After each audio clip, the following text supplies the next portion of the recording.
Good morning dear students. मैं रितेश कुमार, शासकीय नवीन महाविद्यालय चांदनी बिहारपुर सूरजपुर, समाजशास्त्र डिपार्टमेंट। तो स्टूडेंट, आज हम लोग प्रारंभ करेंगे बीए प्रथम वर्ष समाजशास्त्र पेपर 1। इस विषय में आज हम लोग देखेंगे समाजशास्त्र का अर्थ, परिभाषा और महत्व को।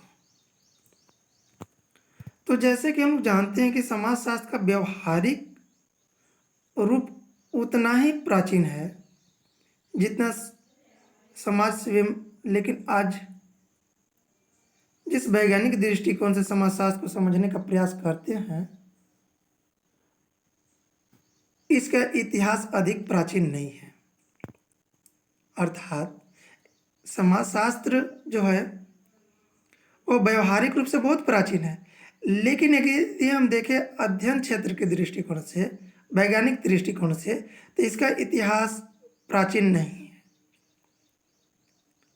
अगस्त कॉम्ट महोदय, जो फ्रांस के रहने वाले थे, उन्होंने इस विषय के ऊपर अध्ययन किया और सर्वप्रथम इस विषय को उन्होंने सोशल फिजिक्स के नाम से संबोधित किया था।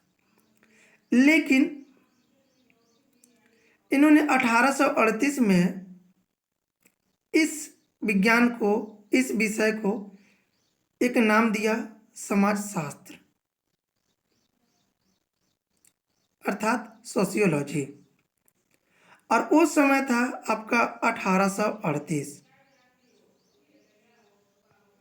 इसीलिए अगस्त कॉम्ट महोदय को समाजशास्त्र के जनक या फादर ऑफ सोशियोलॉजी भी कहा जाता है।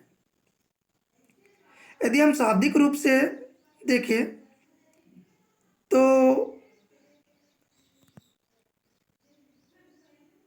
सोशियोलॉजी शब्द को दो शब्दों से मिलकर बना है। पहला है सोशियस, पहला जो है आपका सोशियस, और दूसरा है आपका लोगस। तो सोशियस जो शब्द है वो आपका लैटिन भाषा से लिया गया है, और लोगस जो है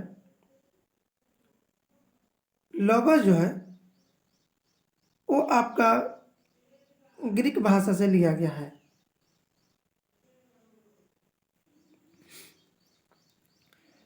तो यदि हम देखें समाज, और लोगस का अर्थ होता है आपका शास्त्र। यदि हम दोनों शब्दों को मिलाते हैं तो बनता है समाजशास्त्र, अर्थात समाज का विज्ञान।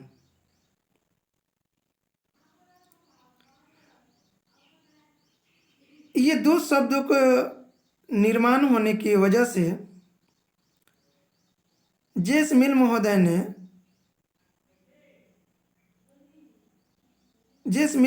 ने समाजशास्त्र को दो शब्दों का अवैध संतान कहा, और उन्होंने एक दूसरा नाम दिया जिसे इथोलॉजी के नाम से प्रस्ताव रखा। लेकिन इंग्लैंड के समाजशास्त्री हर्बर्ट स्पेंसर, जिन्हें सेकेंड फादर ऑफ सोशियोलॉजी माना जाता है, उन्होंने इनकी जो शब्द थे इथोलॉजी, उसको उन्होंने डिनाई कर दिया, और उन्होंने बताया कि सोशियोलॉजी शब्द ही अधिक उपयुक्त है। और हर्बर्ट स्पेंसर महोदय ने सोशियोलॉजी शब्द को ही अच्छा भी माना है। और यदि हम देखें तो कॉम्ट महोदय ने समाजशास्त्र को परिभाषित करते हुए उन्होंने बताया कि समाजशास्त्र सामाजिक व्यवस्था और प्रगति का विज्ञान है। समाजशास्त्र सामाजिक व्यवस्था और प्रगति का विज्ञान है। सामाजिक व्यवस्था अर्थात समाज के वैसे संस्थाएं जो एक स्थान पे तो है लेकिन उसमें निरंतर परिवर्तन होते रहता है। जैसे यदि हम देखें तो परिवार, विवाह एक ऐसी संस्था है जो निरंतर है, तो ये व्यवस्थित है ना, परंपरागत रूप से बना हुआ बहुत प्राचीन समय से है, लेकिन उसमें प्रगति है ना, उसमें बदलाव भी होता आया है। ठीक है, अर्थात समाज के वैसे संस्थाओं का भी अध्ययन किया जाता है जो प्राचीन से भी है, और वैसे संस्थाओं का भी अध्ययन किया जाता है जिसमें परिवर्तन भी आते रहता है और प्रगति भी होता है। जैसे विकास, उद्विकास, प्रगति, ये ऐसे विज्ञान है, ऐसे संस्थाएं हैं जिनका हम अध्ययन करते हैं। हर्बर्ट स्पेंसर महोदय जो है उन्होंने पहली एक पुस्तक लिखी, principle of sociology, principle of sociology.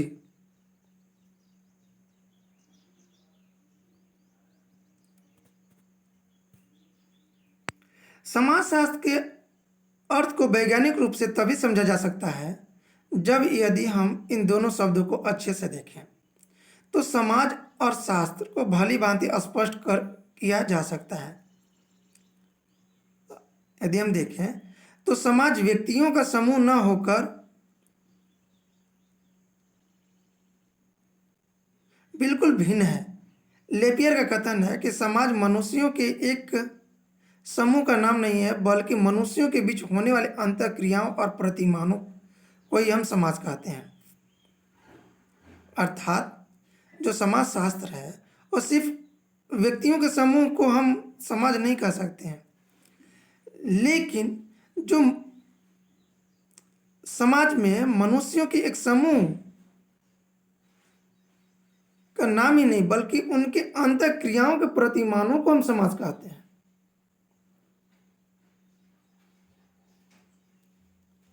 अर्थात जो मनुष्य हैं उनके अंतःक्रिया, इंटरएक्शन के प्रतिमान को हम समाज कहते हैं। अर्थात यदि हम देखें तो बहुत अधिक व्यक्तियों के समूह को हम समाज नहीं कह सकते जब तक उनमें अंतःक्रिया नहीं हो, तब तक हम उस स्थान को, उस व्यक्ति के समूह को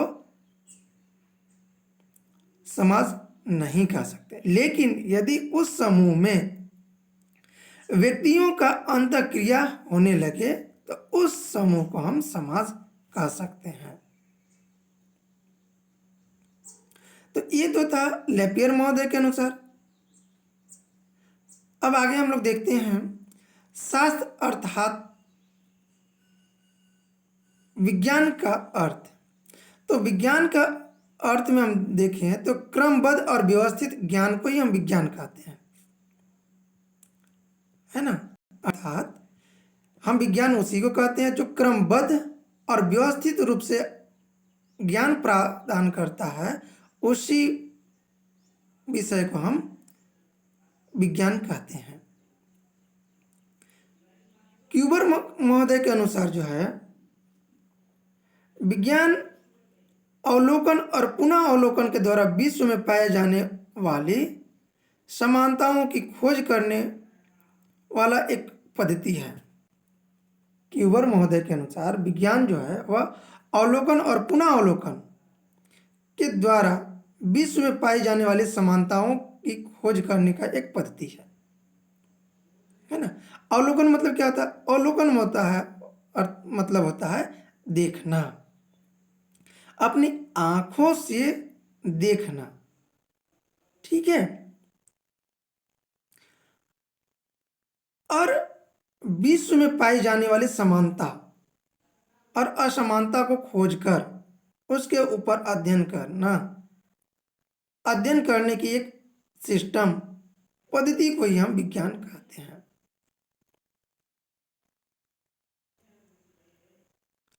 इस प्रकार यदि हम देखें तो समाज और शास्त्र शब्द का अलग अलग अर्थ समझने के बाद हम यह निष्कर्ष पर पहुंचते हैं कि सामाजिक संबंधों का व्यवस्थित और क्रमबद्ध अध्ययन करने वाला विज्ञान का नाम ही समाजशास्त्र है ना। अर्थात समाज और शास्त्र अलग अलग शब्द तो हैं, लेकिन जब इन्हें दोनों को हम आपस में मिलाते हैं तो ये हमें ज्ञात होता है कि सामाजिक संबंध हम जिस जगह पे रहते हैं वो हमारा समाज होता है। तो उस स्थान के हम व्यवस्थित और क्रमबद्ध अध्ययन के विज्ञान को ही हम समाजशास्त्र कहते हैं। चलिए थोड़ा सा और डिटेल्स में देख लेते हैं। व्यवस्थित मतलब, व्यवस्थित कहने का तात्पर्य है कि उसके लेवल बाय लेवल, पहला लेवल, दूसरा लेवल, तीसरा लेवल, है ना, इस आधार से हम उसको व्यवस्थित एकोमोडेशन करके और हायरार्की रूप में जब अध्ययन करते हैं, एक एक चीजों को भली भांति जब अध्ययन करते हैं तो उसे हम एक विज्ञान के रूप में देखते हैं।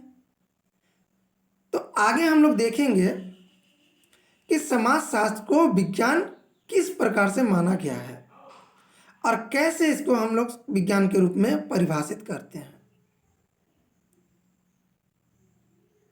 और इस विषय को भी विज्ञान का किस प्रकार से मान्यता दी गई है। अगस्त कॉम्ट महोदय ने और कौन से सिद्धांत दिए जिसके आधार से हम इस समाजशास्त्र को विज्ञान मानते हैं। तो हम लोग आज देखें समाजशास्त्र के अर्थ को। समाजशास्त्र जो है दो शब्दों से मिलकर बना है और यह व्यवस्थित और क्रमबद्ध अध्ययन होने की वजह से ही इसे हम लोग समाजशास्त्र कहते हैं। तो आज हम लोग यहीं पे क्लास को स्थगित करते हैं। कल नेक्स्ट क्लास में हम लोग समाजशास्त्र की परिभाषा को अध्ययन करेंगे इसी चैप्टर के दूसरे भाग में। धन्यवाद स्टूडेंट्स, थैंक यू।